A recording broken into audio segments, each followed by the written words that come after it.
So we thought we'd try something a little bit different today. I've got Ryan Barnard, game director of The Division, here with me, as well as IP developer Martin Hultberg. We're going to talk about the development of The Division so far, as well as what's happening right now in the studio, and heaps more. I'm Hamish Bode, and you're listening to the official The Division podcast.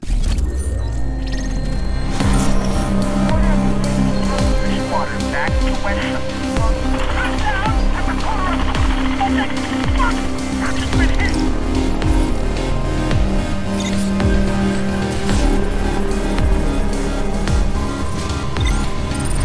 You excited? Am I excited? Yeah, I'm Ryan. Super excited. Yeah? Martin? I didn't know this required eye contact It and does, being it on requires catch, all, but yeah, we're all excited. the eye contact in the we're world. definitely excited. So I've got Ryan Barnard here and Martin Hultberg, who you guys would have seen on some interviews floating around the internet. We were all at E3. Both times. Both times? I wasn't at the first one.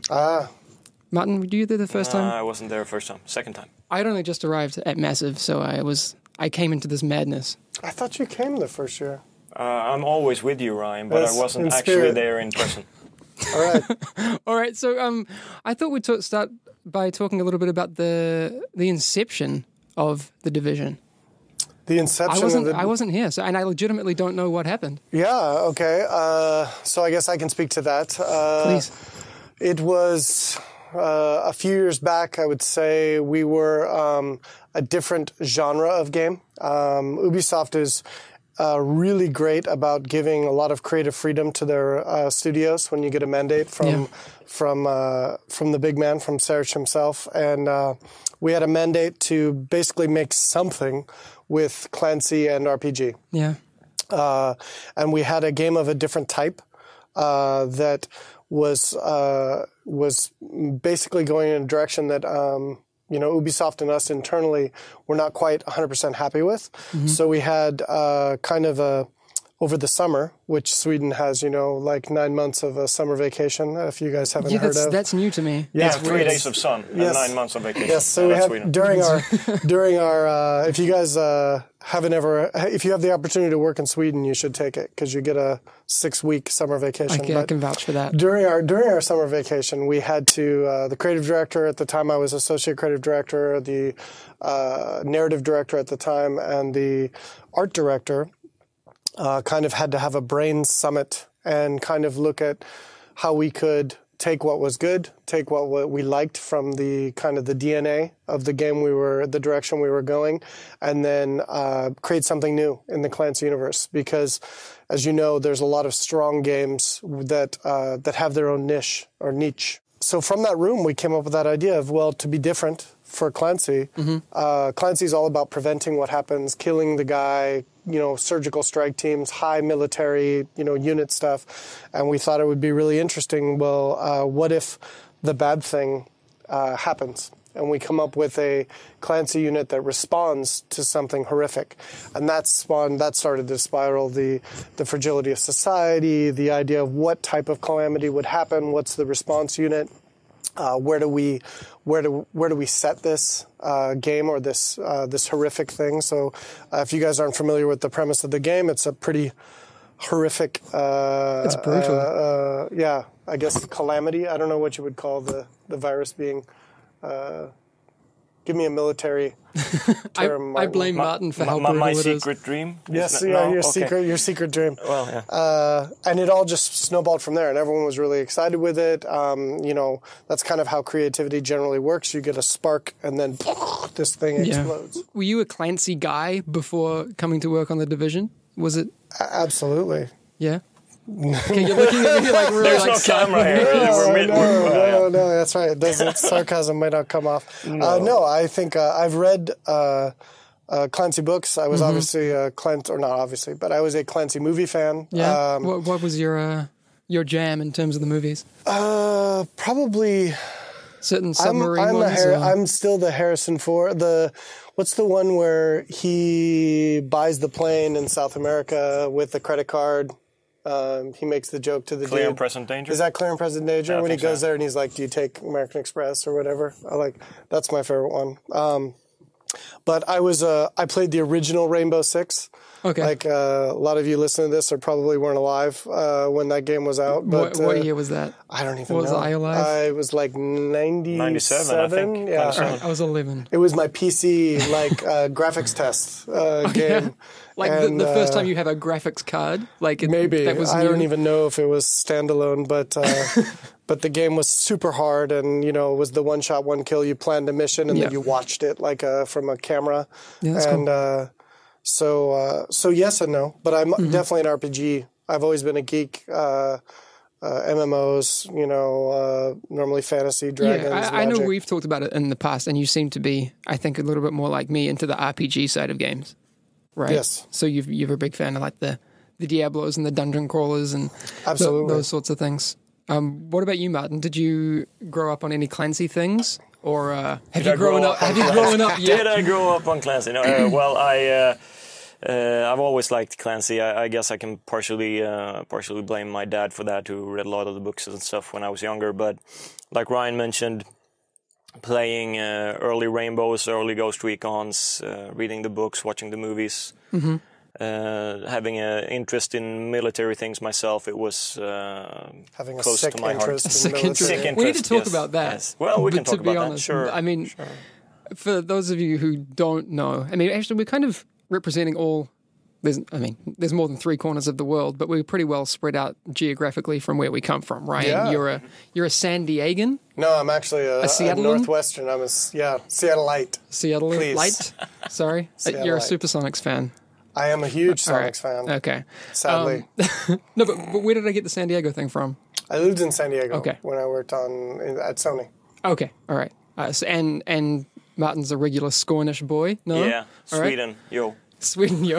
It's Wow. super gangster to be from Sweden. Very gangster. That yeah. was terrible. Oh I my know. God. I try. And you've always hung out in this part of the woods? No, well, I lived in Part of the Skogen? I lived in Montreal for a bit and worked on Rainbow, actually, at the Montreal studio. You know what? And, I didn't know that.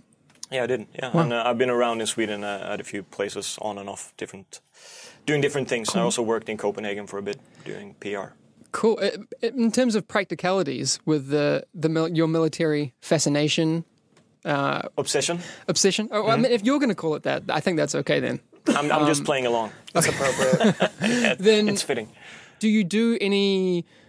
I don't know. In New Zealand, we have a thing called scouts, and like that sort of thing when you're younger. Or They like have that all over the okay, world. so you've done, Amish. okay, all right. It's not just a weird New Zealand thing. No. I didn't do it.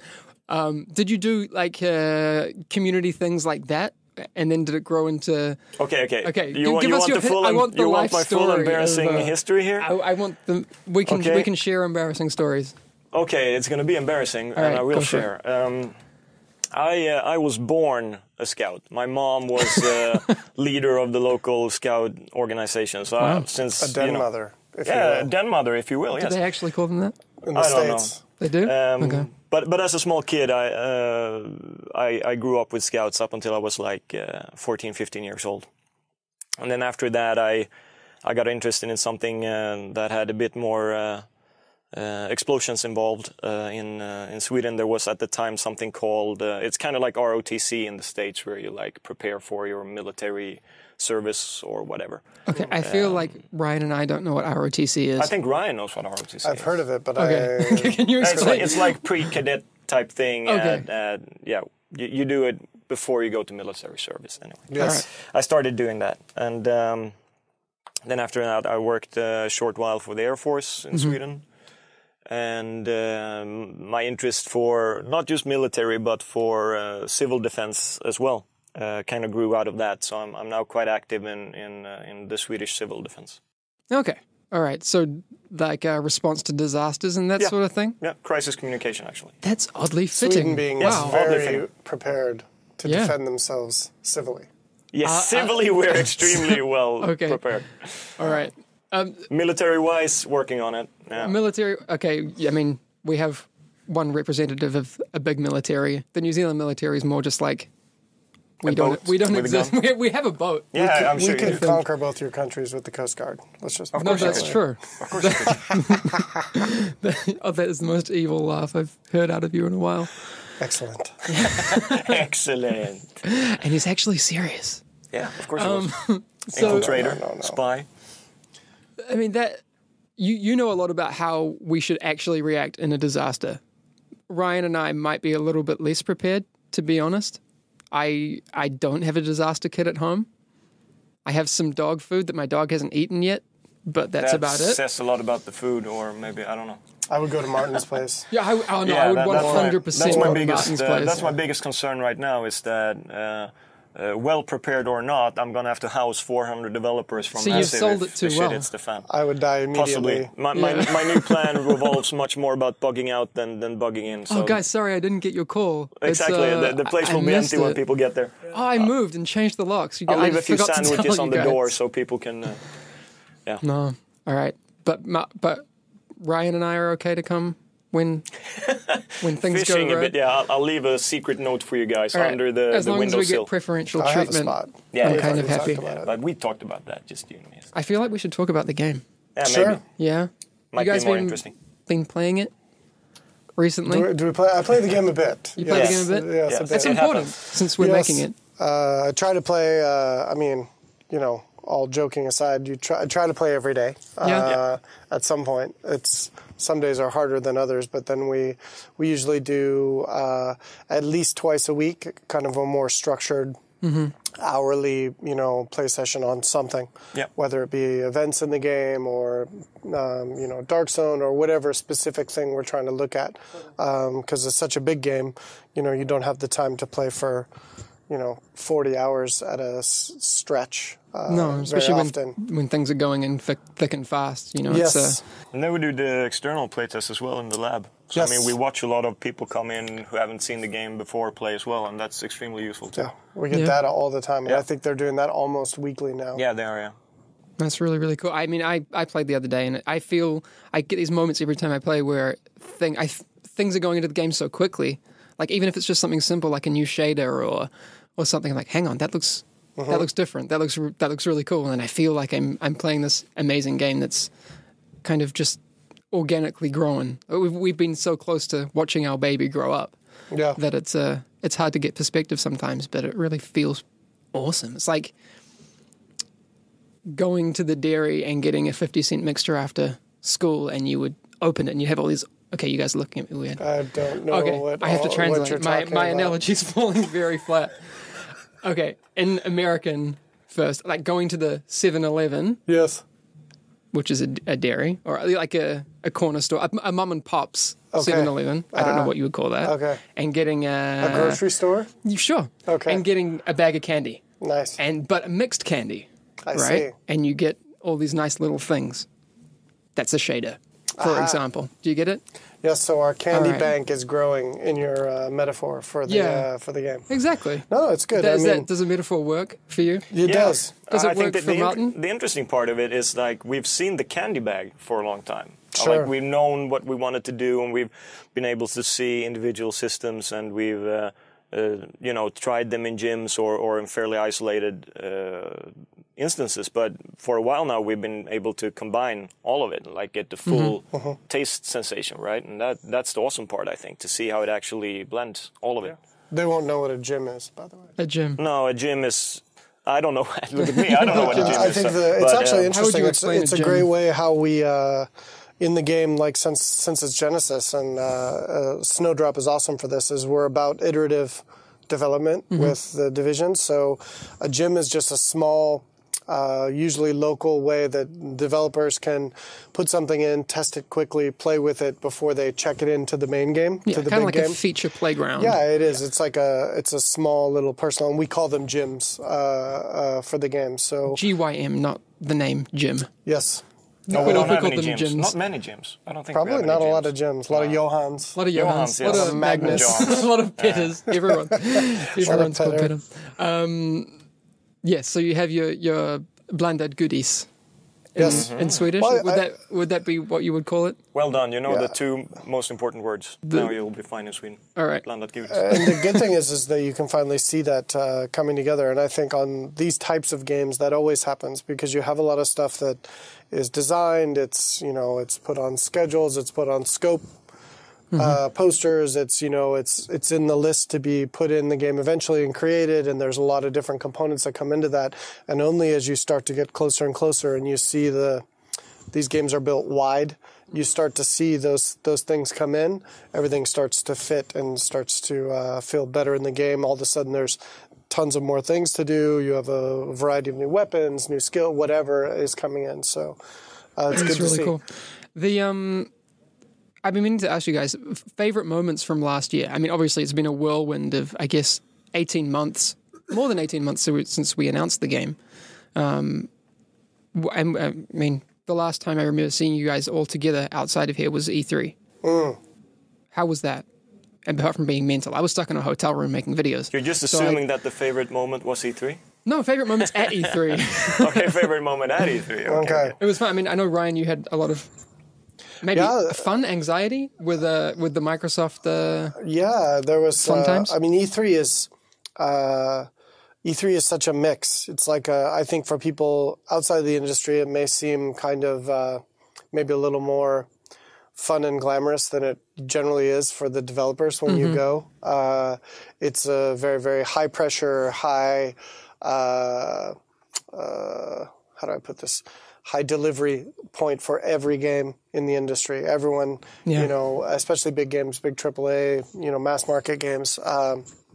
So for me, the high point of this year's E3 is we did a Twitch thing after. I mean, for me, at least me personally, it's just a lot of interviews. It's a lot of which is fun, but it can get long. But the Twitch thing where we got to see, anytime we get to interact with some players that we either brought out or that actually came and wanted to come to the event, that's just refreshing, and that's always fun. And it was really impromptu, as you know. We weren't super planned ahead of time about what we were doing. Exactly, and that made it more organic and made it more casual, and I think that that hopefully came through and on the broadcast. So my personal moment, the most fun was that, and then for me the most freakish moment was the Microsoft stage thing. That's a lot of people. They didn't have the lights turned on in the rehearsal, so.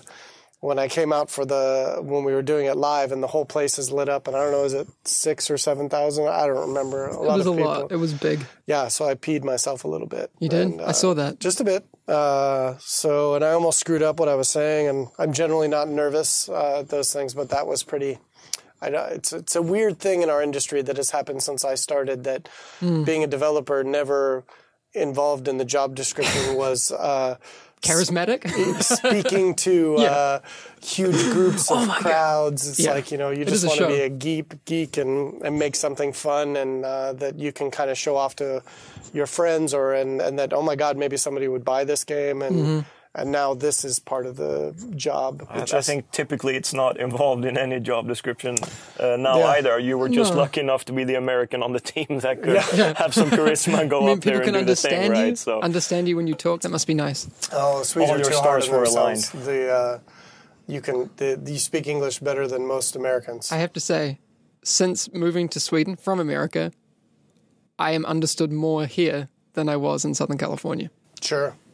And that's really weird. Yeah. Sometimes we just pretend we understand, because we're just so smile and nice. nod. It's like, okay. Fun fact, I could not order a pizza in America over the phone, and because as a Kiwi I don't pronounce R's properly. R's, sorry. R's. I would be like, I can't remember my credit card number, so don't try and order anything with this, but I would be like 4414486, and they'd be like, what? And I'd have to be like 4414, and then it was fine. Then my pizza arrived, and it was all good. Nice. Imagine if you didn't get pizza. I know, it's important. A world without pizza. The world's falling apart. It's the division. I can't get my pizza. Exactly. So I took to Twitter a little bit earlier. When I say a little bit earlier, I mean Friday. And I asked the Nerd Army a few questions. Well, no, I actually asked them to send the questions in. And I have a few cool ones. Actually, my favorite one, and this is probably the most important question, is will it blend? What? Will it blend? Will it blend? Yeah. You mean the mixer type test? Yeah. Everything blends in the mixer, doesn't it? Yes, even games. It typically does, yeah. All right. We're done. Yeah, okay, good. Let's go then. Back to work. Back to work. wait. No, more seriously, how do Dark Zones factor into our game? Ryan. We're super excited. I mean, I know lots of us are excited about that. I've been talking too much. Dark Zones. So they factor in the game, in that I think it's another one of the great ways that we're really changing up what's been done previously in this genre. So we want PvP to be important. A lot of times it's hard in a mainstream game to get people a little averse to it. It can be a little freaky. It's generally very competitive. Yeah.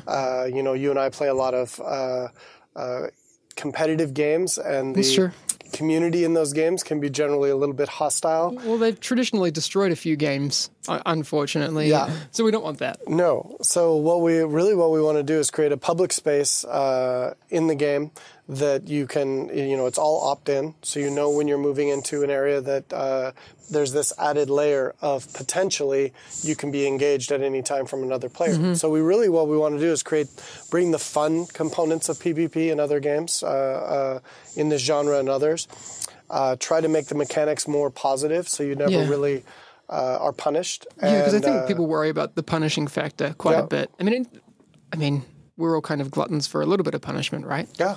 Yeah. Well, you need to have something needs to be at risk, right? Or that doesn't matter. It's like playing poker with no money. Risk and reward. I think if anybody has played, just fun poker, it's dumb because everyone just goes all in or whatever, and you don't play for real because you're not really losing anything. I won some candy. That's cool. So you need to find that mix or that line of there is something you don't want to lose, but it's not so punishing that it keeps you from wanting to participate in the PvP experience. Yeah. All right. That's a fantastic answer. I have another one that people have asked a lot. Probably the most asked question. Not definitely the most. I don't know why I didn't ask it first. Release date.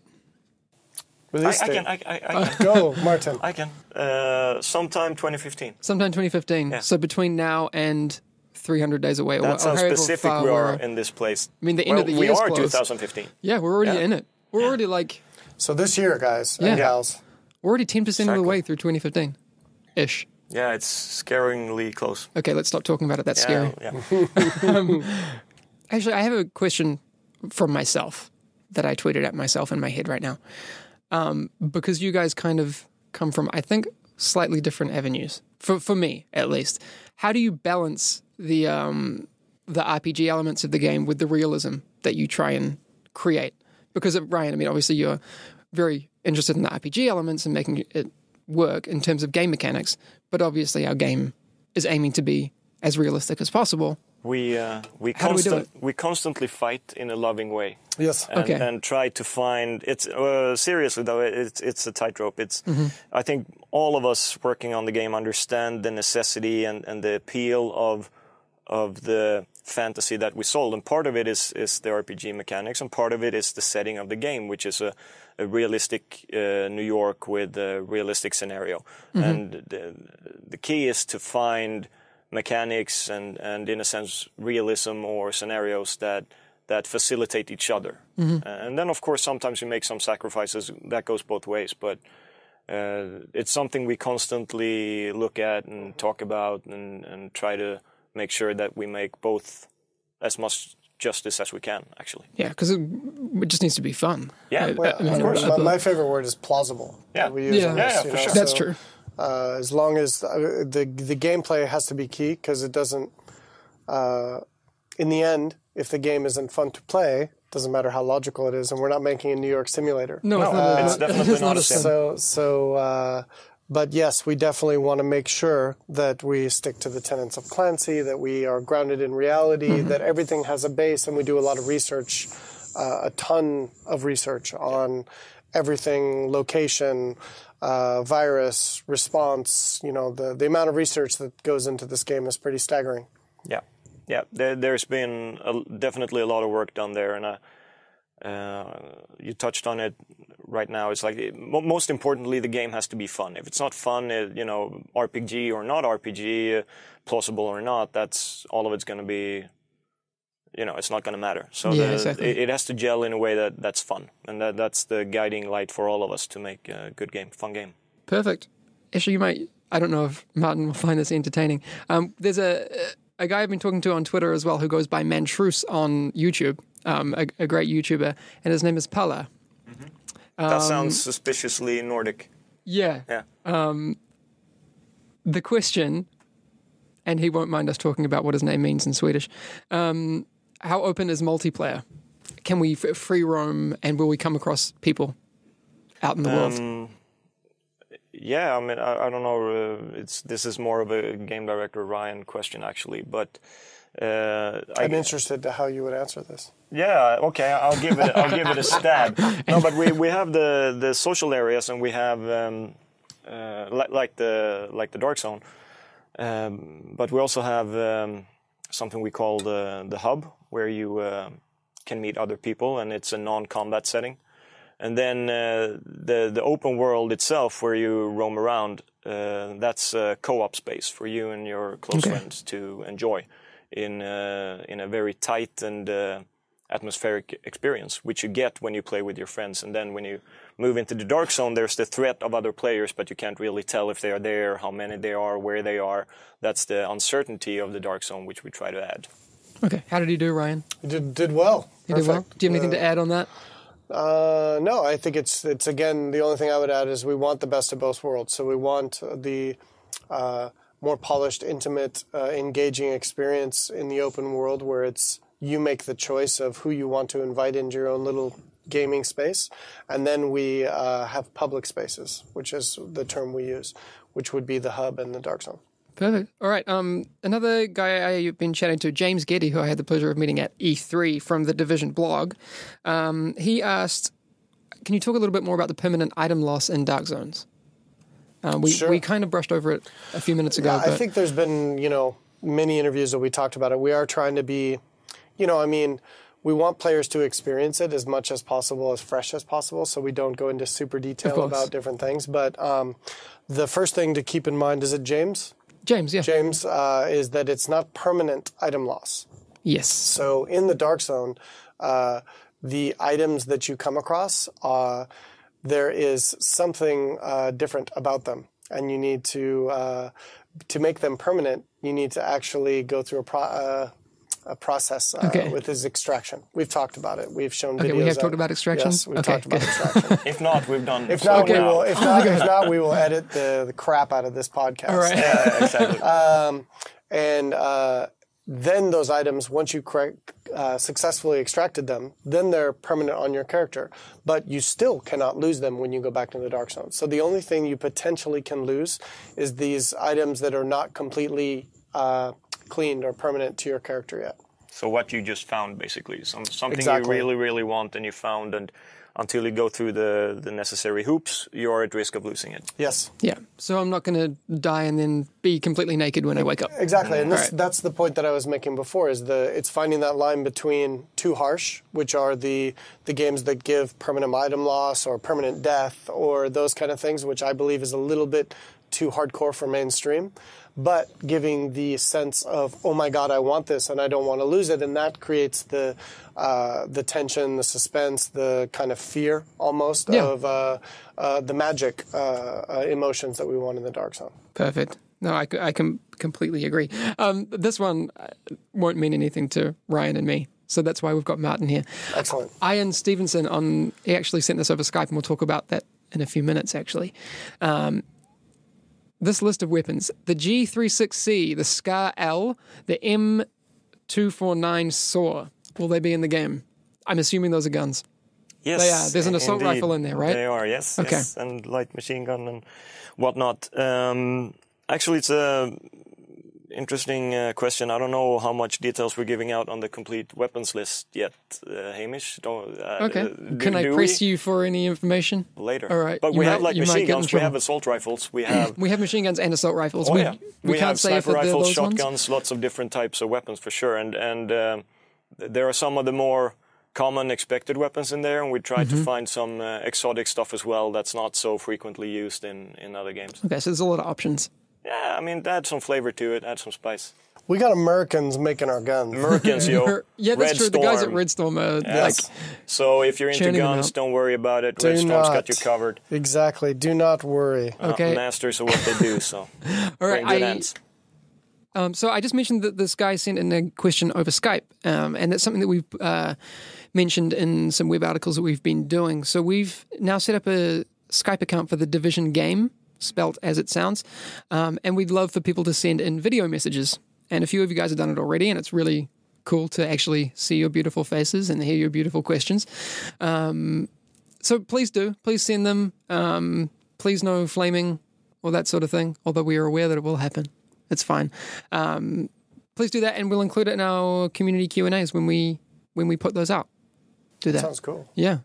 And then you can send personal messages to Ryan if you want. Let's not send personal messages to Ryan. Let's 'cause I'm not? afraid Now you know there's going to be a bunch of personal messages, Oh, right? So Lord. it's all up to Amish if he shows it to us or not. All right. Well, I would like to thanks Ryan and Martin for chatting with me. Thank you. And thank Absolutely. everybody for listening. It's nice. It's not Yes. often I get half an hour of your time because you guys are super busy we try making to, a game, right? We try to avoid you Yeah. on general my principle. God. Okay, that's fair. I'll allow it. All right. Well, thanks for listening to our first podcast. Do you guys want to say anything before we tune out? No, just thanks for taking the time to listen to this, guys, and just know that everyone's kind of busting their ass. It's going to be hopefully live up to all of your expectations later this year. Later this year. And keep sending those questions. Keep talking to the community guys. Let us know what you're looking forward to. Let us know what your fears are and what you want to know more about. We'll try to accommodate you. Prior one is doing the game, of course, but we want you guys to be happy too. So just let them know. Thanks for tuning in, everyone. We really hope you enjoyed this first episode of the Division podcast. I can't wait to do so many more of these. What would really help us out is if you ask us questions. It really helps us if we know what you want to know about. So please send us questions on Facebook, on Twitter, to @TheDivisionGame.